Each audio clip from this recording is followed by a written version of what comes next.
የማርያም በየዓመቱ ለነሐሴ 16 ያረገችበት ተብሎ ይከበራል። አዎ እኮ ግን ለምሳሌ እስራኤል ሀገር ሄጄ ነበር።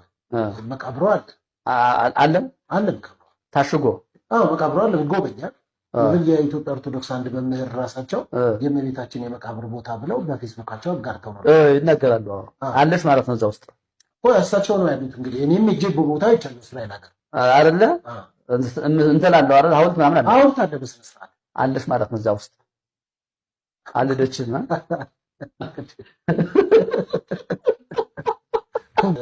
አርሴማ ማርያምስ እሷ በቅርብ ነው የመጣችው።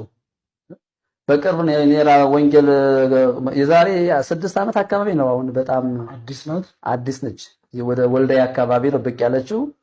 ከዚያ በዚህ በሐዋሳ በኩልም ይርጋለም አካባቢ ደግሞ ሴት ነው የምትሰበው። እሷ ደግሞ እንዴት በርካታ ሴት ነው የሚሄድባት። የሴት አይነት ነው የሚሄደው ወደ እሷ ደግሞ ይገርማል። መንፈሷ ከባድ ነው እኮ ምንድነው ታዲያ? ምን አውቃታት ይመጣው በአጠቃላይ እኮ ሀገራችን እኮ በጣም እኮ ይገርማል እኮ ሁሉም መጡት ከግብጽ ነው። ቅዱስ ጊዮርጊስ ተፈጨ። ቅዱስ ሰምተውት ከሆነ አላውቅም ማለት በዛ ላይ ቅዱስ ጊዮርጊስ ተፈጨ፣ ተበተነ፣ ከዛ በምድር ላይ ተበተነ ስለሰው ልጆች ነገር ሐሳብ አንስቶ አይ እኔ አገባኝም እንደውም በአዲሱ በዘመኑ ቋንቋ ለሃጃው ነው ለራሱ ሲል ነው እኔ እሱ ተበተነ አልተበተነ አይመለከተኝም ብሎ ተናግሮ ብዙ ቁጣ አስነስቶ ነበር። አስነሳ እና እርሶስ ተፈጭቷል? እሱ እኔ እንጃ ለማን ብለው የተፈጩት? ለህዝባቸው ለኛ ለኦርቶዶክስ ብለው ምን ብለው ተፈጩ? ለማዳን ታዲያ ለህዝቡ ብለው አይደል? ለህዝቡ የማይሞተው ኢየሱስ ነው። እነሱን ሙቱልን ያላቸው ማን ነው? ህዝቡ ነው ወይስ ራሳቸው እኛን ሙቱላችሁ ብለው ነው? መንፈስ ቅዱስና አቡነ ተክለ ሃይማኖት የሰሩትን ገድላትና የጸለዩትን ጸሎት ታዲያ እንዴት ነው እርሱ? እንዴት ማለት ምን ጸለዩ? አይ ለምሳሌ 7 ዓመት በአንድ እግራቸው 7 ዓመት በአንድ እግራቸው እሺ፣ ከዛ በምን ተፈጠረ? እሱን እኔ እኮ አስተምሮት ነው እንደዛ ይባላል።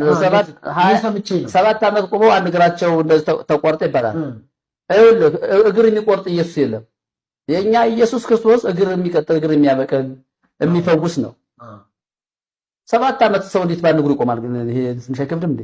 ጸጋው ነው ማለት እንዴት ጸጋው አግዟቸው በአንድ እግር መቆም እዛች ቤተክርስቲያን ውስጥ ሆነው እዛ ተቋም ውስጥ ሆነው አቦን አላውቅም ካሉኝማ በጣም አቦን አላውቅም አይደለም ገብረ መንፈስ ቅዱስ አለ። ለምሳሌ አሁን ባይኔ አያየዋቸው ስዕሉን ነው ያየሁት እኮ ስዕሉን አሁን የወፋ አይኗን መጠጣቷ ምንድነው ለኛ ጥቅሙ? ቆይ እኮ ምንድን ነበረ ታዲያ ብላችሁ የምታስተምሩት የነበረው? እኛ እንደው እሳቸው ስንት ዓመት በዚህ ቋላ ተዘግዝቀው በጭንቅላታቸው ተዘግዝቀው እንደዚህ ቢሾፍቱ ዚቋላ የሚባለው ሀገር አለ